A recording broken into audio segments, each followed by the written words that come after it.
Hey. Aha. Hello. Hello, big amount of people. The vague amount of people on the internet. That's your band name. I'm Callie. I'm Rakan. And we are the co-creators, co-writers of Zahra the Shadow Flame and the co-owners of Atom Comics. And we are joined here with our good friend, Shelby Baldock. Hello. Who we know from film school and has been gracious enough to, we volunteered him to moderate this live stream. And he was like, I ain't got nothing to do. So that's exactly what it is. Yeah. We're gonna, we'll talk shop for a little bit and talk about some cool stuff. And if anyone online has questions, comments, anything they want, feel free to message us on YouTube or Instagram or our email or through our Kickstarter. Because we'll be looking for stuff to talk about. We got a wave. Let's wave back. We got a wave? Oh, that is my girlfriend. Hey! Who just waved and she's waving again. Okay, cool. Lots of waves. Cool. On Instagram, it looks like, not on YouTube. On People are Instagram. looking on YouTube. Oh yeah. There's the YouTube. But yeah. Just gonna keep randomly waving. Well, I have a question for you right off the top. Yes. Because we could just wave for an hour straight. I'm not opposed to that. Yeah, that's performance art. That's easy. It seems slightly irrelevant to comics, although That's fair. you could say active DIY comic publishing is waving. performance. Yeah, right. Or just as Just waving. All we're really doing is waving into the ether. But why are we here on live stream today? We are here because we have all right, let me answer that question. And then I think you have a request of some sort. We are here on live stream because we are running a Kickstarter at the moment for our comic book shop, Zahra the Shadow Flame. We are trying to raise money to not only complete issues, we've completed issues 1 and 2 out of our own pockets. And we are now trying to raise money to do issues 3 and 4, which will complete the first story arc. Won't complete the whole story, but it'll complete the first story arc. And we will then be able to, we'll be able to produce issues 3 and 4, which really means paying our artists, because we can't draw. And then we'll be able to print the issues, not only as single issues, but also as a trade paperback. And we'll be able to ship those out to people all over the world, wherever they want to get them. Yeah. For a bunch of money. Yeah. We need a bunch of money to do it. And if we get enough support, if we raise the funds, we've already written issue number 3 and 4, and I can tell you it's even better than 1 and 2, surprisingly. Is that even possible? It's amazing. It's really amazing, and we would love to be able to finish it, or at least finish season 1, as they say, and it will be great. Yeah. So hold on a second, because we gotta. I don't know how. I'm not. I'm gonna pull it up. I'm gonna pull it up. We have I think it went away. I think my girlfriend tried to call in or request to join. Oh. I don't know how any of this works. I'm an old man. Yeah. I don't know how technology works. Unfortunately. If she tries it again, maybe. Okay, wait, hold on. Let me try this. View, go live with Astronaut. What is gonna happen? I don't know what's gonna happen, guys. This is thrilling. What is gonna happen? Oh! Whoa! Hey! Hey, can you hear me? Hello We from can hear London or Cambridge. So on YouTube. Right. So Yeah. people on YouTube don't know what's going on. My girlfriend Ashley Thomas is calling in on Instagram, but not on YouTube, so people on YouTube can't see. So Sorry, YouTube. it's all good. Well, Rakan, I think you should just describe what she's doing moment to moment as we speak. she's wearing the same exact eyeglasses that I'm wearing. So that, so people will know what we're talking about when we're talking to her later on. Oh, I Yeah. see. How are you?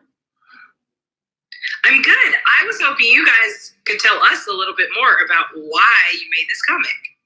Wow, what a question. We can do that. That's such a interesting question out of the blue. Yeah. I can't even know how to respond to that. How do you come up with these things? I can. The thing that I always say to my friends about the comics. I think, well, first of all, we are very passionate filmmakers. I think all three of us are. And I came to the United States in 2007, pursuing the art of filmmaking. And I went to Chapman University where I met Kelly and Shelby. And I met Callie, and I had a passion for superheroes. And Callie Other people are also waving. Actually, just every wave isn't to you. It's a timing. It's I hard can't to see tell it. because it seems like we're having a conversation. Hi, Owen. Hey, people. Hey, Is anyone? Oh, yeah. So you're watching from here. Yeah. So sorry, continue, Rakan. You came with a deep passion for filmmaking. Yes. So I met Callie. He loved comic books. I love superhero movies. We did a thesis together, a short film that we co-wrote called Rahma, before it turned to be Zahra.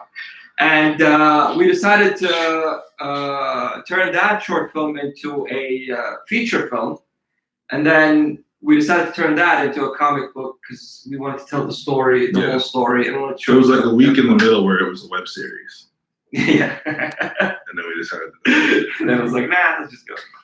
But But like, yeah, why I this mean, material specifically? Like, why a superheroine in the Middle East?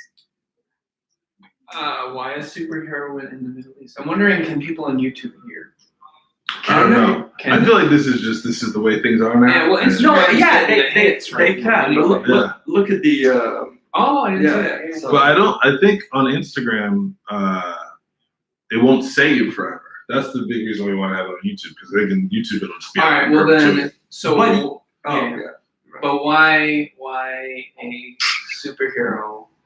Why Saudi? Why that? Well, one of the small stories or the big stories that we were inspired by which was the 2002 Mecca high school fire. Yeah. Unfortunate events happened, and I think everybody learned from it. But it's inspired us to make a superheroine because a lot of people, a lot of heroic women tried to help the. Do you want to say what happened?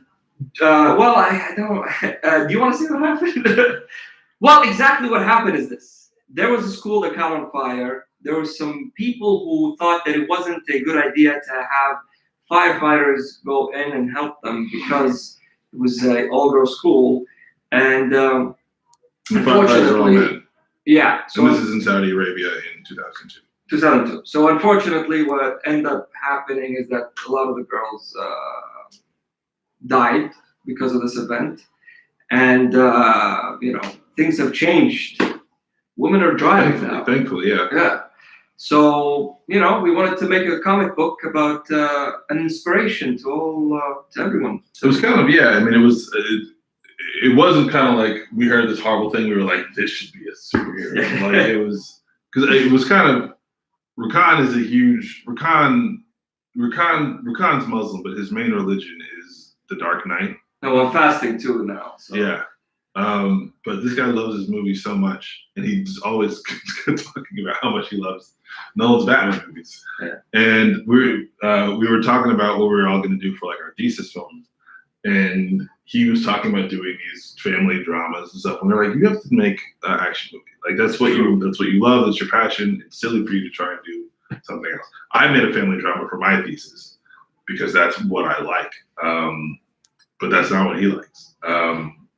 We like each other, so it's good. So, but There's a midpoint. so we were talking about like how does he take because you wanted to do something about women in Saudi. Yeah. But it was like a family drama kind of thing. Yeah. And I was like, you gotta play with it though. Like you gotta have stuff that you're gonna get excited about. And we kind of came up with this idea of like, well, what if it was like a family drama but kind of a superhero kind of a thing? Yeah. And then you told me about the girls' fire, and frankly, I was like horrified. Yeah. I just couldn't believe that was a real thing that happened. Yeah. And yeah, I mean, I think the story just kind of started to come out of those conversations. But that inspired initially the short, yeah? That is, yeah. Yes. It was kind of a school project. Yeah. We're all in grad school for film. You have to make it. They make you make movies. It's like, it's not up to you. You want to like sleep, but they're like, no, you have to make a movie. And so, yeah, he asked me to help out with that. So he wrote a draft and I wrote a draft. Yeah. And I think we got in a room together and we really figured it out on our own. Yeah. And we made the short, and that was gonna be it. What was the thought? So it was gonna be it, but then what was the thought process after that led to a comic? Like, was that you're saying, well, that's the logical next step, or was it like, oh, do we figure out a version of this, or do we like? Well, I think, what do we do with this? I think the biggest thing is I tore my ACL being really stupid on set. And I couldn't leave the house because I had to have surgery. And I was on the couch for like 2 weeks, or maybe it was only like a week, but I couldn't leave my couch. I couldn't walk around. And I didn't have anything to do. And there's only so much Netflix you can watch. This was before there was more Netflix. This was a smaller Netflix. There was only so much Netflix you could watch. And I was like, I've got a copy of 1001 Arabian Nights, or 1001 Nights. I think the West called Arabian Nights. I think that's true. 1001 Nights. I got, and I didn't read the whole thing, but I kind of perused through it and read some other stuff, and I started to get all these other characters that would kind of fit in the world of the short film, of the Rockman short film, and it became something much different and much bigger than the short. And I sent it to Rakan. I was like, hey, I don't have anything to do when I came up with this, and he was like, this is really cool. This doesn't make any sense for Saudi Arabia. This is really cool. It was a lot of like him reading out a lot of my horrible ideas and zoning in on the good ones, and then us developing those ideas better. And then that's when the feature film script came around, which we then got together and Peter got together, and then he wrote. Yeah, we did the outline together. We actually used Chapman's facilities. Yeah, that's a school that we all know each other from. Yeah, long nights using all their whiteboards. Yeah. Yeah, we figured out the whole feature, and you wrote the feature. You wrote the entire script? Yeah. I didn't know that. Yeah. Oh, wow. What an interesting... right.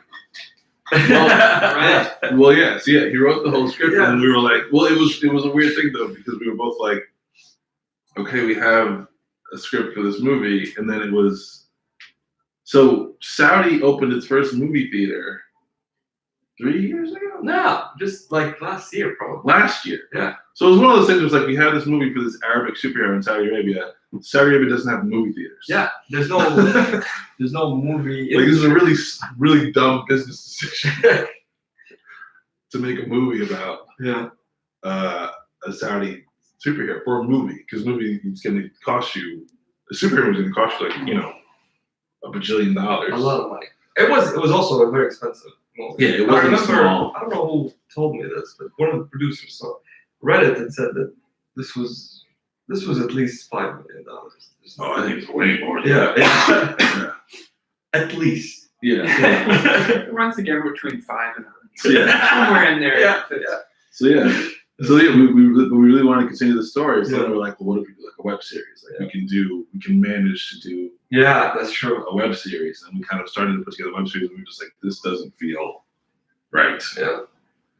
And I don't really know how we landed on the comic book. I remember when that decision. Oh, it was Comic-Con. I don't think it was Comic-Con. It was Comic-Con. I think it was before. It was before, because I was there, and you guys were already talking about it. Yeah. Oh. Yeah. You know what I think it was? Because we went. So there's another person that we went to grad school with, named Gene Barker, who was another filmmaker who started publishing a comic book, a really great comic book called Zahra, through a publisher called Emmett Comics. and I heard about her through Facebook that she was doing this project, and I was like, this is really cool. I grew up reading comic books. It was kind of always like a lost dream of mine to be able to make my own. And I went into film and I kind of like, not really thought about pursuing it. And then she was doing it, and we're like, we kind of have the perfect thing to fit into this thing. So I think that was when I first started thinking about, oh man, this could be a comic book. Was seeing what Gene did. And then I told him, and he was like, yeah. Both of you were like the most comic book people I know. Well, I remember when we first went to first time I went to Comic-Con, it was we were doing your documentary feature. That's right. That followed your friend Brett. Yeah. And it was Ramadan, so I was fasting. It was very hard. And I started fasting with you, and then I quit. You did. He did for 15 days. So it's good. Hey, it's really good. Yeah.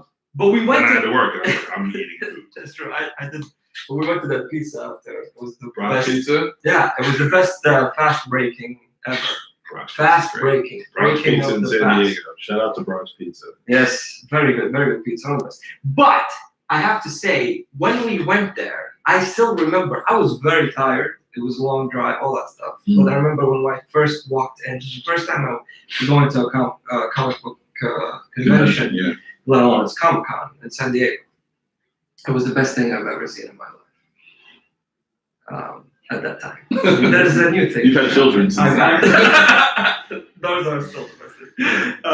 But it was really incredible. It was so cool. All my favorite characters were there. And there were so many different things to, statues, comic books, movies, DVDs, just anything that you could think of from your favorite characters. And I thought, I love this whole medium.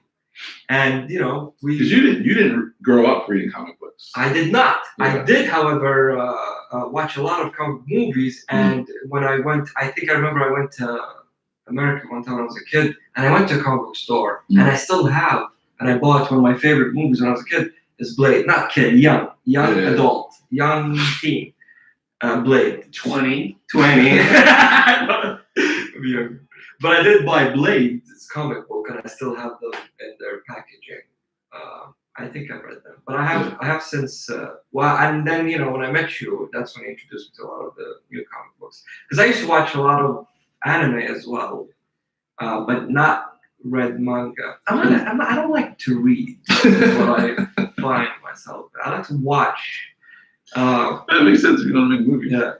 But then and you in a lot of video games too. A lot of video games. But then you introduced me to comic books, and then I read one of my favorite arcs of all time is the Justice League from the New 52 and Aquaman. They're one of the best ever written comic books. Jeff Johns, right? Jeff Johns, yeah, my favorite person who makes entertainment decisions. Hopefully, the new stuff with Batman. He's kind of your boss, right? He is kind of my boss. Yeah. He is. We have to go through a lot. Rakan works on, he worked on Gotham for years, and now he works on Pennyworth. Yes, which is coming on Epix this July. Please. Yeah, please watch it. It's. I have to say, it's very different than what you see on DC Universe stuff. It's very raw, very. They're embracing cable. They're embracing cable. Gotcha. It's exactly right. And it's really good. It's really good. To that point, I have to say as well, The Killing Joke is one of my favorites as well. I love that. Killing Joke is great. Yeah. But ever since, I've been just buying comic books now. A lot. Yeah. And I've been reading a lot of them because of him. Sorry. And now we're making one. Yeah. Which is absolutely amazing. It's pretty crazy. It's crazy, this whole thing, and They exist. And they exist. In physical form. When It's pretty. when these got shipped to us, I freaked out a little bit. It is amazing. The first time we touch it, we've seen it digitally, and it was really cool. And the first pencils that David sent us was fantastic. Yeah. And then when this came, when you open it, it was the same kind of feeling, like, oh my god, It's really cool. It probably sounds silly, but I don't think it is. I do not think that it is hyperbolic to say that making this has been a life-changing experience for me. So then tell me, because I was there when you were workshopping the text, the dialogue, and all that stuff, and the stories. And tell me real quick the difference you were feeling while writing those versus writing the feature script. Like, were you feeling freed up, or were you feeling, because I did. Because you said jokingly more than once, but I'm sure it's more than that, that you would write these things and be like, we figured the story out, you'd send it off, and then it would magically appear in comic book No, that's form. really how it feels. That's really how it feels.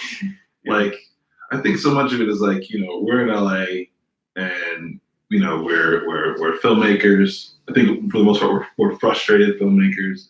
And you do a lot of writing of projects and waiting for someone to kind of like give you permission to make it, or for someone to come along and give you enough money to do it the way that you want to do it. It's a lot of waiting.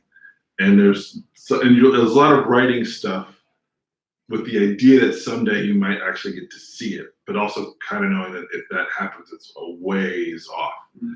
And it's totally different to write a comic book page and then send it off.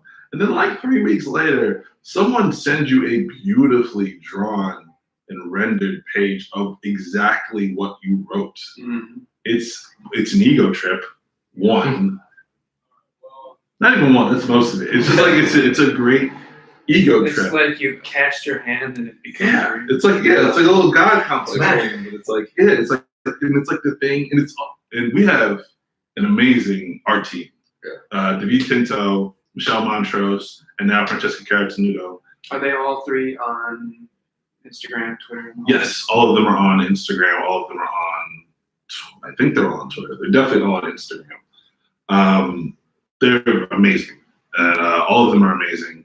And when we get back David's line work, it's like Christmas every time. Yeah. It's everything. We write it and we have an idea of what it might look like, and it comes back and it's better than what was in our brains, and it's the best feeling. And it's like, I'm waiting to work with a cinematographer. I've worked with lots of great cinematographers doing different projects and stuff, but I feel like it's I don't know that I've had as fulfilling of a relationship like with a cinematographer who's shooting something that I'm writing as it is when David just draws what I'm writing and really makes it come to life. It's a totally different thing, and it feels so good. Yeah. It's so much fun, and so.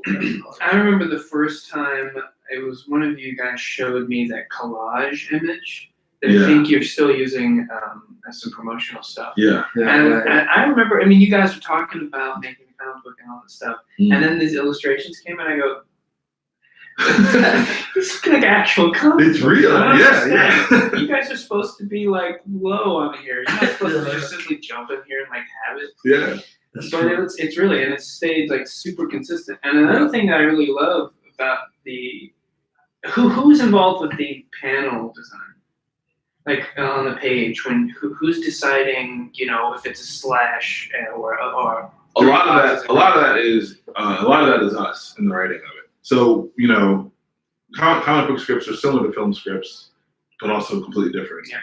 In that when you're writing a film script, usually you don't write what shots are going to be in the script. You write generally what happens. You write the time of day, maybe the kind of lighting that was in the script, and then it's kind of up to the director, cinematographer to figure out what actual shots are going to be proposed at. Usually, there are always exceptions, and when we write this, it's the opposite. Like the most important thing to do is there are 8 panels on this page. Mm-hmm. Panel 1 is this, and it's this angle, and it's this close. Yeah. And panel 2 is this, and it's this angle, and it's this close. Mm-hmm. And sometimes it's like storyboarding. Right, exactly. And sometimes it's guesswork because sometimes you're not, at least for me, and sometimes I'm not totally sure exactly what I want it to look like or what I think it's going to work.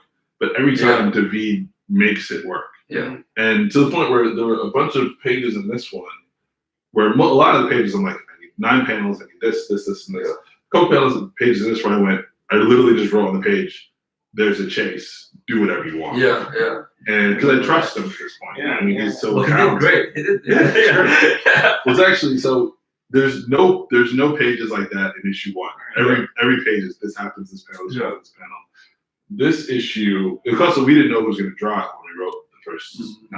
This issue we worked it to be, and there's maybe like 2 pages in it where I'm like, just do whatever you want, because what you're going to come up with is great. Issue 3, which we're kickstarting to get the money to do, there's like 4 or 5 pages where I just wrote, do whatever you want. It makes me think about that story. There's like a Samurai Jack episode where the script is just a line that says, "Hey, Sam and so and so, Samurai Jack and so fight." No, I believe it. I will say so. Okay, so of course you get the illustrations back. It's a shock. It's a jolt. You're like, Yeah. I mean, I've slightly experienced that with people doing storyboards, and you're just like, oh my god, like it feels the most creatively satisfying. Yeah. Because you are putting work into it, but it feels like somebody. It really does feel like somebody over here came and was like, I just enjoy what you're doing, and it made this. Yeah. So then, but talk to me about the coloring.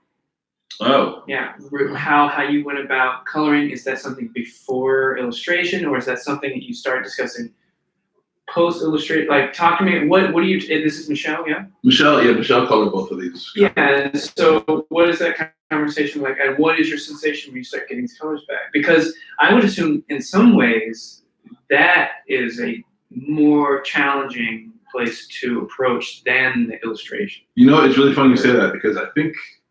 I thought the coloring would be the easy part, because it seems like it's just. I think you very much take for granted how important color is, and you're just kind of like, well, they're just gonna color it, and it's done, and you forget about how much artistry goes into it. So I think when you really think about it, and I think when we first started working with Michelle, so part of it is also Michelle was not originally the colorist of the project. You met. Yeah. So I don't know if you want to. Well, I think I said this before, but I remember, because I remember I met her. I met her during Comic-Con for this creator connection, and she was one of the first ones who colored the panel. She did sketches for us. The sketches, the sketches. You're right. So the sketches, and then when I met her at the Comic Creator Connections. I didn't know what she looked like. She didn't know what I looked like. And you go like speed dating, and she presented her portfolio. I opened it. I see our artwork, and I'm looking at her. I was like, "Wait, what is this?" It was Michelle. We should back up. So like the Rahma short film. Played at the Comic-Con Film Festival. Yes. Right after we had decided that we wanted to make a comic book. Yeah, you're right. Yeah. So then we decided. Yeah, it was very a long time. So then we went to. There's like a little mixer that Comic-Con hosts called the Comic Creator Connection. Yeah. Where you get to meet other people that want to do comics, and some are artists, and some are writers, and some are inkers, and some are colors. So we went to that year, and we actually went back again the next year. Yeah. And when I went that year, I met Michelle, who is really interesting, because when you meet Michelle, she goes, "Hey, great to meet you. I don't want to do comics." She's an oil painter. She's actually an amazing oil painter. Yeah. And I get that sense from her back. Yeah, exactly. Yeah. And she had she liked doing sketches, and she'd done some kind of like concept design work and things like that. She was like a fantasy fan and things like that. And so we originally were just kind of like, oh, well, she's not really into comics, we're probably not going to work together. And then we started putting together a pitch we needed artwork for the comic to try and get some money to do it. And we hired Michelle to do some sketches of the characters for that pitch. And after that, once we were able to get some of the money together, we hired her as the letterer for the comic. And there was another guy that you met at Comic-Con the next year. Yes. Who we wanted for the colorist. Yeah. But he had to back out. Yeah, he had to back out. Yeah. And so when he backed out, we said, "Hey, Michelle, you know you don't want to do comics, but you're a brilliant oil painter. Do you want to learn and figure it out?" And she was like, "Yeah." And so it was, she'd never colored a comic book before. when she did these. Yeah. And I think, yeah, she did an amazing Yeah. job. She's just an incredible artist. Yeah. You can just kind of see that. So doing the color with her it was interesting because it was a learning experience, I think, for both of us. Yeah. So we, I think, had sent like some references of some stuff early on. Yeah. Because we did have kind of a specific idea for how we wanted the book to feel, Yeah. like tone-wise.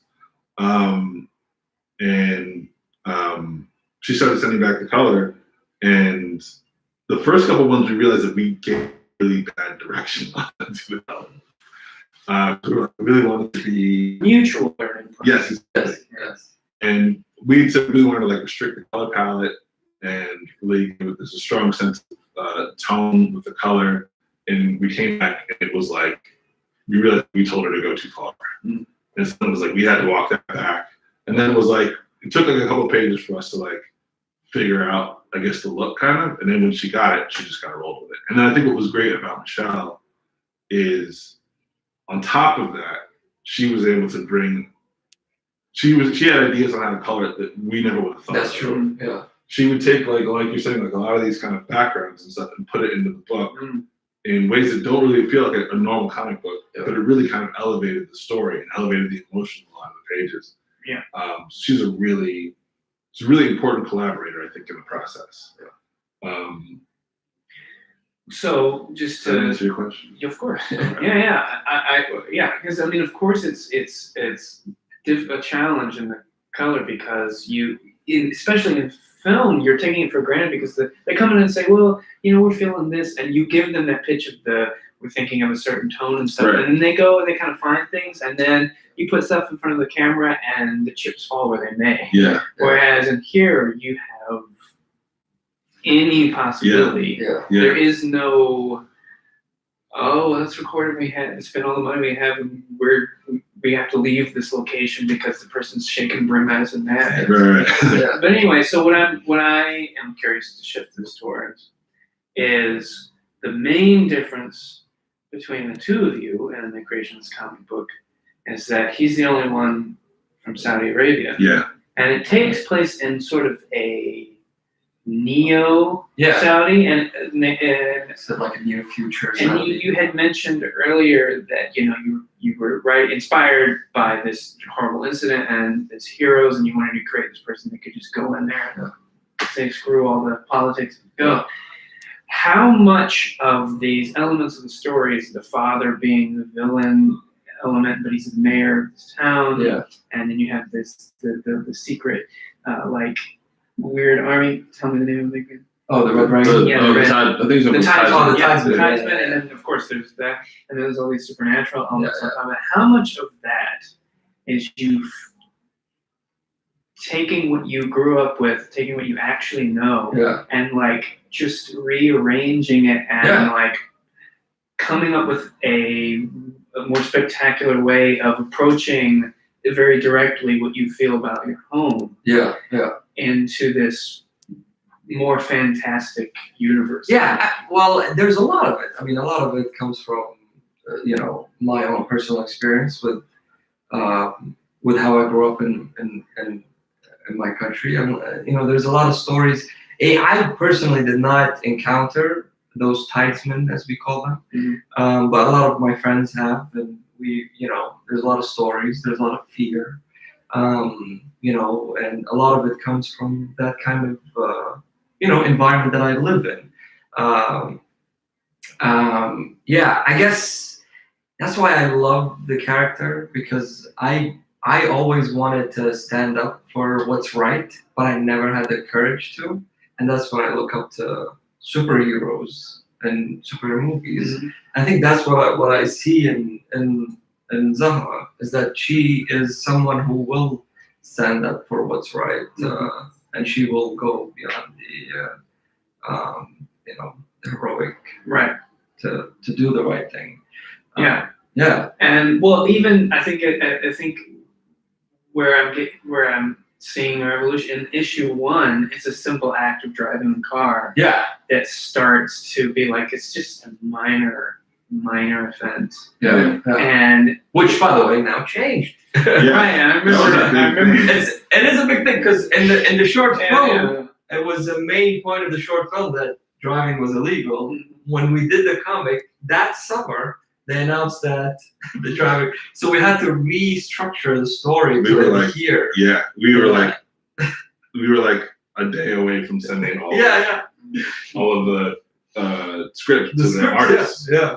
And they changed the law. We were like, our whole story doesn't work anymore. Yeah, it doesn't. But you managed to make that work without compromising. Yes. Really, because like It made the story better. I actually don't remember what crazy thing you changed. It feels like it naturally go because the challenge that I see there is that it's this minor offense that shouldn't be any problem, but it compromises things way outside of her control. Yeah, right. Like her father's job and all this stuff. And the fact that that's the burden that she has to carry in the face of then this school that catches on fire, it's kind of a surreal and absurd thing. And I can imagine all the people just wishing in that moment to be able to say, I have literally the superpower to just knock all this nonsense away and go. And I think that's why, you already have set up what the Seinfeld and them call the good universe, where it's like you set up a place that can go on forever. Right. A type of world and storyline. Because like the first issue is, here's the status quo of this place, and we just knock it all apart and break it open, and we can go anywhere with this now. I think that leads me to ask a question about how I know on your Kickstarter you're trying to raise enough money eventually to also translate it into Arabic. So talk to me about how much and how important this is to both of you to getting it read in Arabic, and more specifically in the Middle East. Well, I like I said again, when I was in Saudi, there was no comic books. There was not stores of comic books, so I missed out on a lot of good material. It's not only when I went to America that I found out, these movies that I love come from these books, from these comic books. So I was truly kind of, it's very important for me to translate it, because I want people in Saudi or in the Arab world to really read these comic books, these stories, that inspired a lot of people. I know that I was inspired by them, so I want to be able to do that. However, it was very difficult. I remember issue 1. We didn't have enough money to translate to get a translator, so I started doing the translation. And I asked one of my good friends' wife to help me to just check how did I do. And she was nice enough to say it was good. But it wasn't. It's very difficult. It's very difficult to translate some of these kind of phrases that we use here in English to Arabic. And I hope that. And they helped me, fix it, obviously. It's also gonna be hard because it's not like a book where you just translate the text and however long it is. That's true. You were translating it in speech bubbles. That's true. That have graphic weight on the page. So you kind of have to keep the graphic weight the same. Oh, that's a challenge. It was a lot of. And so it looked good to me. I couldn't. Yeah. No, I was like, it looked good. But your case for getting it translated into Arabic is you're feeling that there's a huge audience there that is gonna just gobble it up. Yeah, I think they would love it. I really do believe this stuff. I think people like me who grew up in. Nowadays there are. So there's a lot of. Not as much. There's not specific comic book stores, but now we have big bookstores that sell comic books, which I was very surprised when I went last time to check it out. I saw a section, and it was really nice. They had some of the big Marvel, DC comic books translated also in Arabic, which is really cool. It's like, it's amazing. But I really feel like people enjoy this. How many issues do you have planned for the first run? 4. Gotcha. And they're all written? and ready. Those four are written and ready to go. We have beyond that another 20 issues planned. Oh, well, there you go. And then at the end of 20 issues, there's an end. Yeah. It's not like in this world. It's not like the world, the universe comes to a close, but there is an ending Into her point. story. There's an end to at least this big chapter of her story. Right. Yeah. I have a feeling she's not alone in the universe. So strange feeling. It's possible. I don't. I Can't say. You're gonna pull a Last Jedi. I will say though, I think a big thing with talking about trying to get the word out. Yeah. That's a big reason why we wanted to go to Kickstarter is we started going to a lot of conventions. People were talking about how there really is a community of people on Kickstarter that are interested in comics. They're hungry for comics. They're hungry for different kinds of comics. And so, that was, I think, even more so than like making the money. Our big goal with this Kickstarter is to engage with the Kickstarter community, engage with people that want to see other kinds of comics, and more so than we want money, we want people to read the first book. The first book is free. Yeah. There's a link right on the Kickstarter page where you can go download it. You can go right to our website and you can download it for free. It's still on, I think, Google Books and Apple Books for free. Like, read the first book. We're very confident you won't be disappointed. And then, come back and help us make the rest of it because it only gets better from the first book. But, that's our main goal is we want to help build an audience for this story that we think is really important, really great, and a lot of fun. Yeah. It's a lot of fun. And you've had people reading this and downloading it and giving you've seen feedback and reactions. So what are some instances where tell me some of the feedback and some reactions you got from at least issue 1. I think they were mostly positive. Yeah. Positive feedback. People enjoy it. People love it. People want to see more of it. Do you want to talk about the text you got, or the text? I think I put you in a position where I know. I have no idea what you're talking about.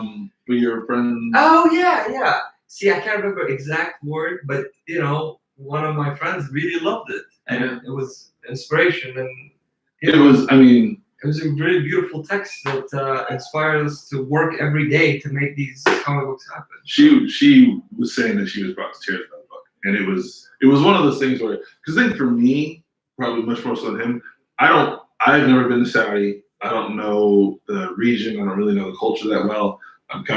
He's like my guide, It's very beautiful, by the way. Saudi, especially Jeddah, Red Sea, has the most beautiful sea in the world. Anyways, it is really good. I don't know Saudi, right? And there's a lot of beautiful stuff in Jeddah, Riyadh, Khobar. We have a lot of great stuff, and we just recently opened tourism, and that's what a lot of people don't understand. Right. Do you think part to that point? Do you think part of getting non-Arabic speakers to also read this, hence why it's out in English straight out, is to invite a new perspective on Saudi beyond the nonsense that the news constantly feels to put out? This is one of my mantra. I want to bridge this gap between Middle East and Saudi.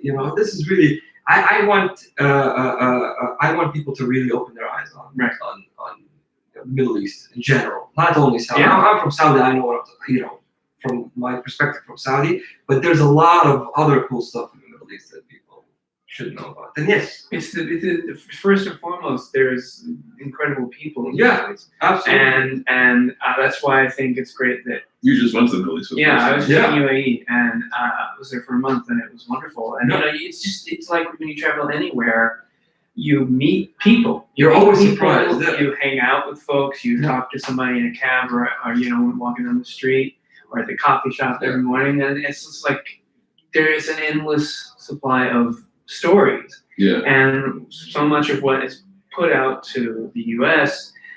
from CNN and the rest and politics is just like, here's the one bad thing that's happening. It's like news in general. If it leads, it leads. That's true. So they're doing that for an entire region for decades. It's unfortunate. And it's like I've told you both that I thought a great moment where I feel like I as growing up in America broke that a little bit was me feeling a little bored about going to get spaghetti one night, in Abu Dhabi. So it's like because it's that's why I was talking about the good universe thing. It's like it just feels like such an untapped place to find people with interesting backgrounds that aren't really present in comics or stories or anything like that.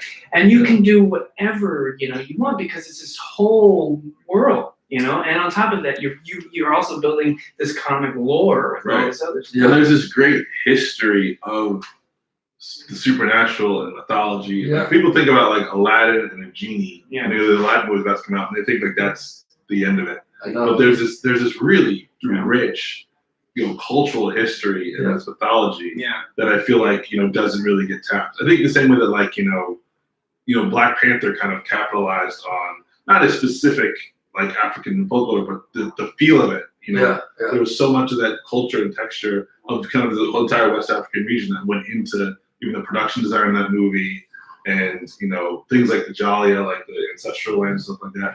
And there's all this stuff that I think is baked into the region of that I'm still learning about. But it's been so fun to start to sprinkle that into a contemporary story about just a high school girl. Mm-hmm. That's been really, really rewarding. I think cool, and it's endless. You can keep doing it forever. So on top of coming from that, I think we should speak a little bit about Zahra herself. Mm-hmm. And how are we doing on time? I just want to check. We're about 47 minutes in. Okay. And you don't need to stop at an hour. No. This is fun. So I'm curious to hear you talk about her and some of the characters in her life, just sort of a bit about her personal story, and mainly just talking about the characters, like and starting off with Zahra. Yes. So Zahra was in. Well, maybe I shouldn't say this. I'm just gonna check if we have any messages. You go. Yes. So I to simply say, Zahra was inspired by someone that I knew a long time ago. Oh, okay. Yeah, and But she's somebody. I can't say anymore. No, I'm just saying. So she Sure. She lives with the mayor of Jeddah. Yes. So And- so basically Yeah. that. So a lot of the ideas that come from Zahra come from the fact that kind of metaphor of abayas, which is turning into some kind of style and fashion right now. Before used to be a cape that you just shut yourself out from the world, and that's who Zahra is, and someone who doesn't want to be shut, wants to be out, wants to speak out, wants to be known for who she is, wants to do good for the world. But because of this cape that she has to wear, called cape, that she has to hide her powers, and she has to be hidden from this world. And so in our first issue, in our story, if you read it, that something happens and she has to decide, does she stay hidden forever, or does she go and be the hero that she's meant to be? She's Right. Well, she discovers that she is a part of a centuries-old lineage of these superheroes that are all women. Correct? Yes. Known as the Birth Weepers. Yes, the Birth Weepers. Yeah. And how the only way to not cause a stir is to just don't let it be a part of your life. Basically, hide it. Yeah.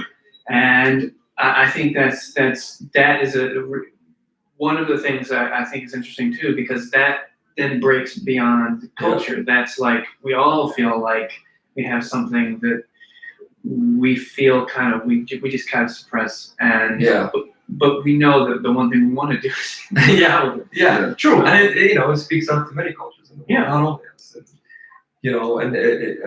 but her actions affect the political life of her father, and then that is sort of why she's such a great central character, is because she herself is connected to that normal life in Saudi, going to high school, but also has her hand, a glance into the world of politics there, And she's also connected to the deep history of the place through her mother. Yeah. And so she is all of these things at once. Yeah. She exists as the meeting point of the entire Yeah. realm that you both created and pull from in reality. So, You kind of thought this through. yeah.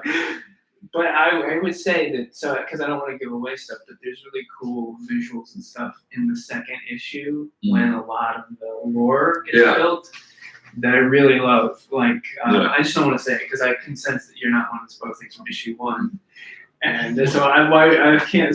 Well, also, issue 1 is free. Yeah. So you should just spoil it because there's no reason That's why true. you haven't already read it. It costs you nothing. That's true. Well, the reason they might not have already read it is because they haven't heard it. That's true. That's what it's like you said before. Everybody that has read this and got their hands on it, from I know, and even people that I don't know that have rated it on Webtoon or Comixology and stuff, they like it. Yeah. It's all positive stuff. And there was but it's some people from the region the couple people from the region, women from the region particularly that have read it, that have been really, moved by it. really moved by it, Yeah. which means a lot. And there are some reviews out there, correct? That you've been promoting and that you think are really good. Yeah. What are some of them that you're review? Graphic Policy gave us a 10 in story, and I think 9.7. 6. I think we're like a 9.5 in Yeah. art, and then a 9.7 overall. Wow, that's Yeah, It's good. and there's You a can ask for more. YouTube reviewer named Zephin, who's also a friend of mine. I should be up and on the up and up about that. Who also really, really enjoyed the book, and gave a very long, long YouTube review talking about how much he enjoyed it. Yeah, and that gets me thinking.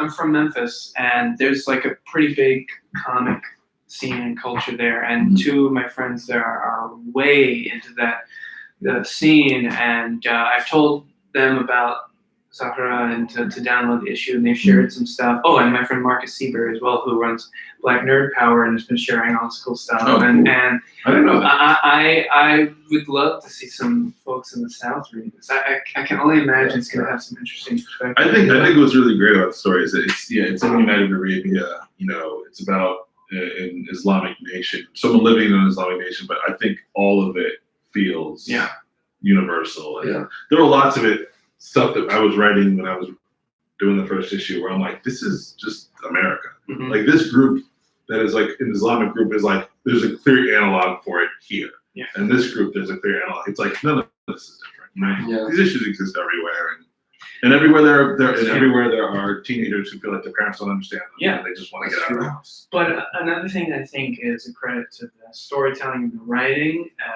is that she can easily just like burn everybody in a tight spot. But it was a challenge for you to have to write where that's not.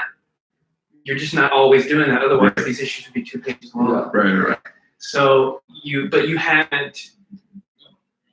made them organically build to being the moment where the power is of the utmost importance, as opposed to being, I have it now, I'm superior. Right. Yeah. She's not Thor.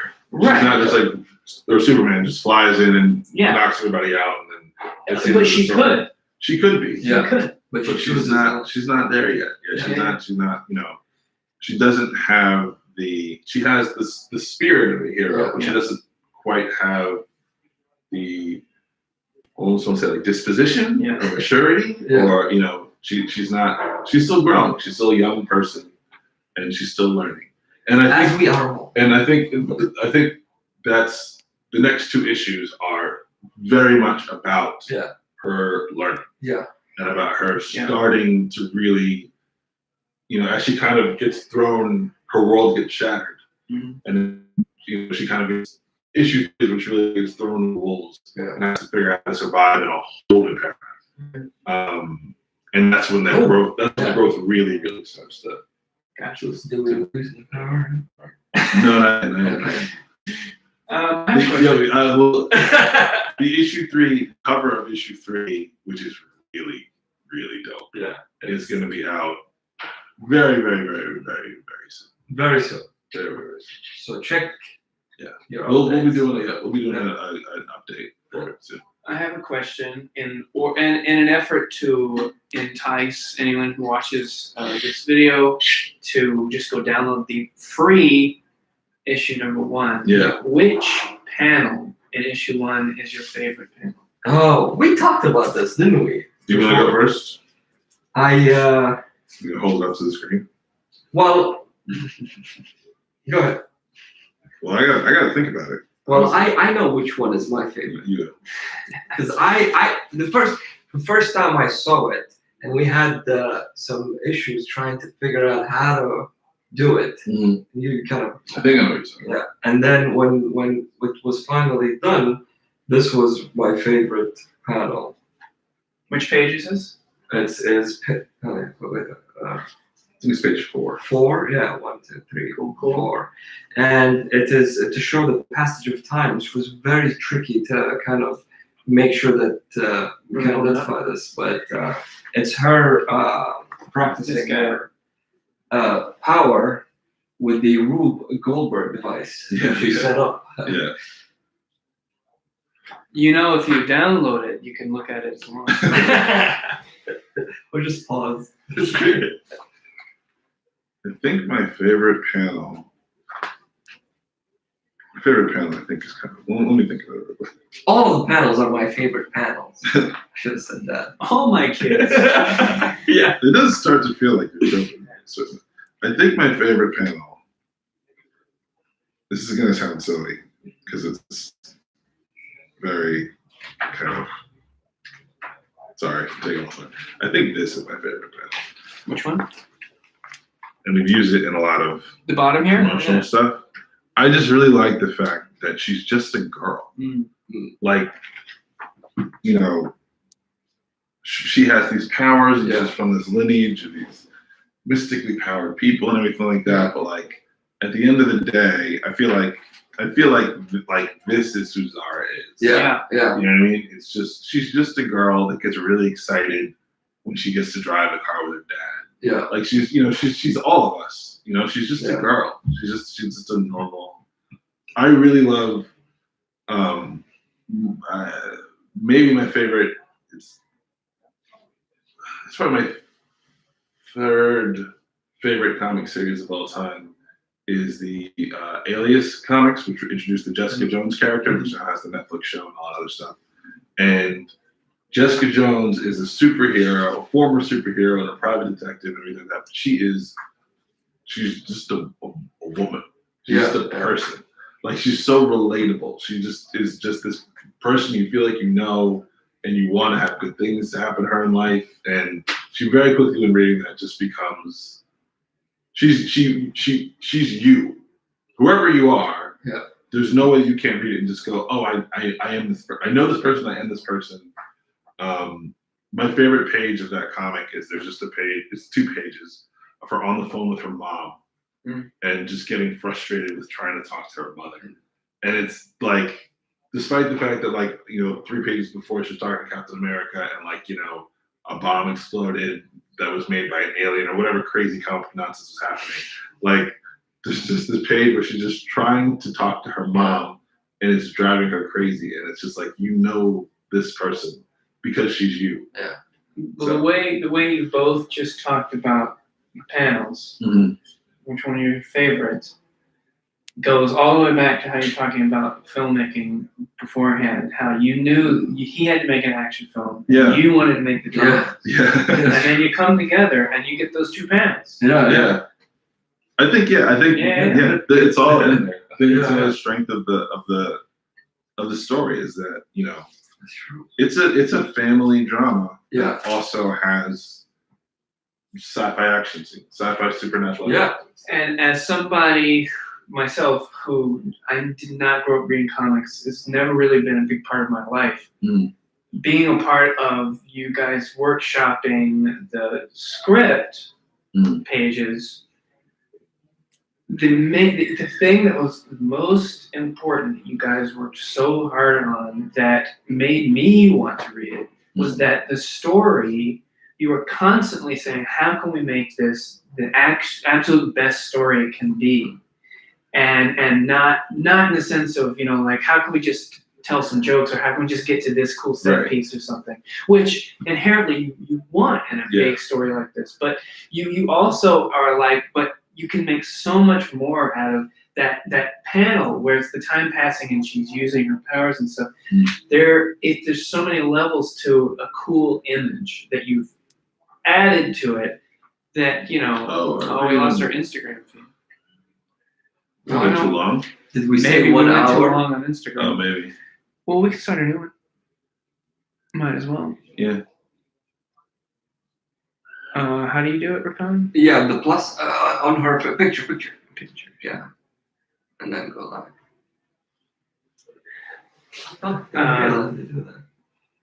Okay. So Part 2. Part 2 We're almost Instagram. We're good on We're YouTube. almost done. But yeah, what I'm saying is that, I think a big thing that I was cynically thinking growing up about comic books is it was all the things that it gets criticized for. Right. Childish or feeling immature or just like not being as complex or thought-provoking as a novel or something like that. Even though I don't really read books either. And I watch a ton of movies. But see, that's the thing is that going through the workshop process with you guys, I saw a connection that was happening in there that I feel with movies. Because I don't want to just watch the Best Picture winners. They, for the most part, aren't interesting. And because the thing is, like, you want to find this big, weirder world with all these wild things you add, and then ground it in something that I'm gonna feel something through. And me being just being one of the tons of people that should feel all these different things. And I think you guys really did a good job. And I think that's why, it's free to download. You've already got issues 1 and 2 printed. You've got all these things. Some printed. Right, but They have to our publishers. We don't have. What I'm saying, you've got issues 1 through 4 ready to go. Yeah. And you have this full story arc in planned and ready. And so I just want to talk about efforts that you're doing with Kickstarter and then also outside of Kickstarter. What's the plan here to realize this long term? And the 20 issues, is this something that you're trying to get done over, say, this storyline would last 5 years or more than that? Or talk to me about how you want to bring this to reality. Because I know it has taken a lot to bring just this. Yeah. And I think what we're doing this video for is to publicly discuss, I think this is something that's not happening in comic books, and also isn't, just aping off former IPs. Right. This is a new entry that is trying to go toe-to-toe with classic storytelling and beyond that with a world that isn't in other stories. Yeah. So you have some challenges to bring to life just in that. But I'm curious what you guys are working on to bring it to life. And I guess inside of that, you could talk about, just what you've been doing to bring what you already have to life. So we have, I mean, obviously step 1 is this Kickstarter. I mean, I think the whole thing, the I don't know if it's a sad fact, but it's a true fact, is like, you can write the greatest thing in the world, right? James Joyce can write Ulysses, and if he doesn't release it, people don't read it, none of it matters. None of the, greatness can't exist in a vacuum. So I think our main goal at this moment is just to get eyes on it. I'm not saying that this is greatness. I think it's pretty fun, but he thinks it's great. But I mean, the big thing is it can't be any good unless people are really reading. So our whole push right now, and it's the reason we're on Kickstarter, it's not just for the money, is we want to get people to read it. We want people to engage with it. And we really want to try and find that audience. And everything starts with that. So you can download the first issue for free. You follow Zahra Comics on Instagram. At Zahra Comics, Instagram, Facebook, and Twitter. And yes, just please visit our website at adamcomicsco.com, where you can get the website for free. So I mean, beyond the Kickstarter, obviously we're going to be pushing to the very end to try and hit this goal for the Kickstarter. If we end up falling short, what we're probably going to do is we're going to do a campaign for just issue 3, just so that we can make sure that we get issue 3 done digitally. Because if people from Saudi don't know, Kickstarter, if you don't reach your goal, then we don't get any of the money. We don't. Right. We don't do whatever we promise we're going to do. So all money reverts back to the customers. And one of the things that I should mention is that if we want to reach new customers, we know most of the people that we know that download the comic. We want to reach new customers who the viewers think that they'll enjoy this comic book. So if you know an organization, you know friends, you know family who love comic books, who love stories, who love just download the first issue for free. Just go to our website, and it's for free. Just send it to random people. Yeah, because I would say, in truth, because it's free and you can download a PDF, it's not a big file. Right. And these are not, 400-page gargantuan. Right.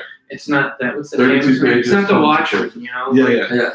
Something like that. So. One day it will be. Just in terms of the weight, but what I'm saying is I think what you guys are getting at is that the best thing anybody can do right now is simply download and share. And I'm thinking, you can share the links, all the stuff, follow and everything.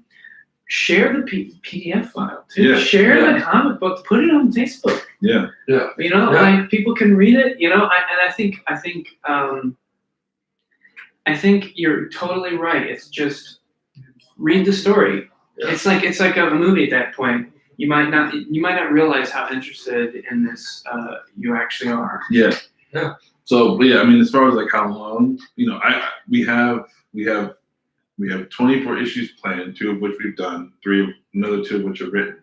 I didn't foresee this happening when I started working on it, but I feel like this is a thing that if I don't finish, I'm going to finish. Yeah. I don't know how long it's going to take. But we're going to get to the end. So we really think it's a story that we've kind of fallen in love with. Love with its characters, and we're gonna do all of it. We are. We're gonna work hard. We're gonna make it happen. So. And we all we're like I said before, we met each other in film school, all filmmakers. I'm gearing up to do a feature in about a month or so. We have another project that we are pitching around. So we have other things that we're doing. It's I don't know if this will ever be necessarily the sole focus, but it's always going to be something that is important to us, and we're going to keep trying to make happen. Just knowing what you guys have already gone through, you have put yourself in a position to where if you don't see it through now, you're letting everybody down. Right. And you two, the only people I know enthusiastic enough to totally pull it off at the same consistent quality rate. Right. So I think I'm just gonna reiterate, just share it. Yeah. Share it. It's free for you personally, and then it's free to share. Yeah. And you don't have to be interested in comic books or interested in the politics of sharing a Muslim superhero. Right. It's just a good story. So I think that's a big thing. And it'll find its place if you engage that way. Yeah. But is there anything you guys want to mention just real briefly about the Kickstarter pledges? I have something I wanted to mention. I heard that there's this documentary called Bombi that's out there that I've heard some things about. It's pretty great, yeah. I don't know if anybody had anything to say about that. Yeah. Well, if you pledge, the director is sitting in this room. Well, I can tell you, if you pledge $100 or more to their Kickstarter, I'll just send you the link for free. We've myself and Tanner Matthews co-directed a film about the contemporary efforts to solve the landmine crisis in Laos. You've seen it. I know you've seen part of it. Yes. And we're currently in the position of trying to get into festivals and a distributor, and I'm super proud of it. And It's a great book. going to find a home. It's much- heartbreaking. Yeah. It's really, really good. Yeah, and you can check that out at bombifilm.com, BOMBIE.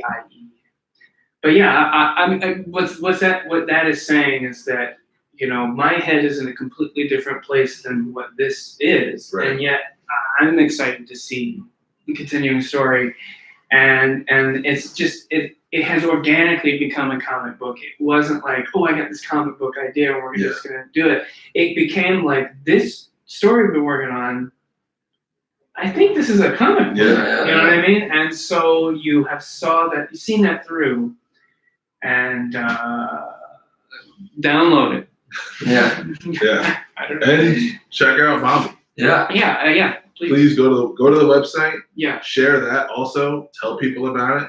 You know, you never know who's going to be the kind of a catalyst, and it's really it's kind of like an American tragedy. It is. I mean, it's it actually something Yeah. America didn't never fess up. Well, we should just to say, it's about, for those who don't know, America Yeah. bombed.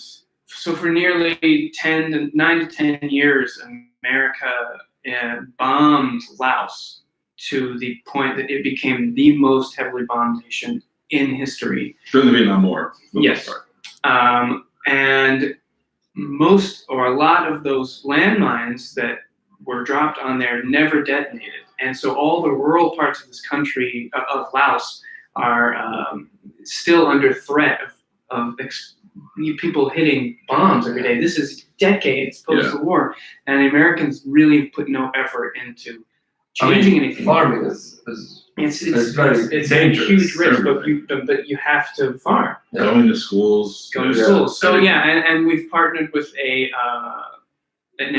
NGO called Give Children a Choice, who builds schools on these bomb-tainted lands and gets them cleared, and just the efforts that they have to go to. And then you see the clearance teams going and detonating bombs. You see families trying to get their lives back together after these just crazy incidences. Yeah.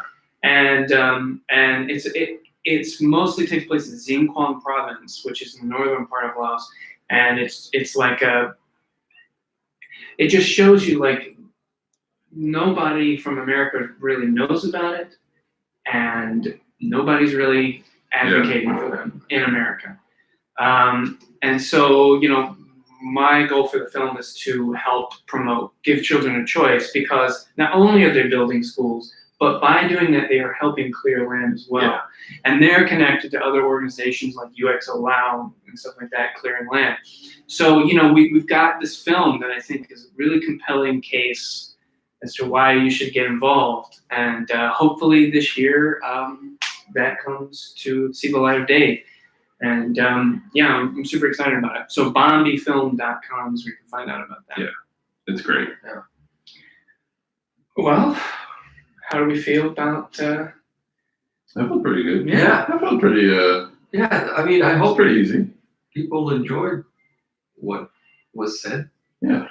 Well, I think what I can take away from it, having, you know, observing too, is you guys are super impassioned by not only talking about comics, but the story. Yeah. And it's like that one review says, it's the 10 out of 10 on the story. Like that is the main goal. And then you're gifted to have David and Michelle. We really could have written some stupid thing about a dog, and if he drew it and they colored it, it still would have looked great, and it still would have been enjoyable. But we really wanted to make sure that you know the story was. And it's the straight right. up, it's the bedrock of what would keep me interested in coming back. Right. And knowing these first two issues and where it can go, I mean, this is such fertile ground for a story bigger than you can even expect for it. So It's good. So help us out, please, and pledge, and more importantly than pledge, read the book if you haven't, share the book if you have. Yeah. You know, And that's the bigger thing. AdamComicsGo.com. Then you don't need to give us any money if you can just get the word out. yeah. So what are those places again? We've got at the Kickstarter page, you can download the link, download the PDF or pledge at Adam Comics Co. you can not only download the PDF, but learn about some of the other stuff you guys are working on Yeah. comics-wise. And then you're on Instagram, Twitter, Facebook, Yeah. and you're all really active on there. Yeah. And the best thing you can do is engage, and that doesn't necessarily cost you anything. So I mean, you're already on the internet all the time. Yeah. That's just, we know it. If you're watching this, you're Yeah. already there. So yeah, Yeah. Cool. Well, I had a good time. Yeah. Let's call thank it. you. Thanks everybody. Thanks Thank for you guys. joining Take us. And end stream. I'll turn it on. How do we turn it off?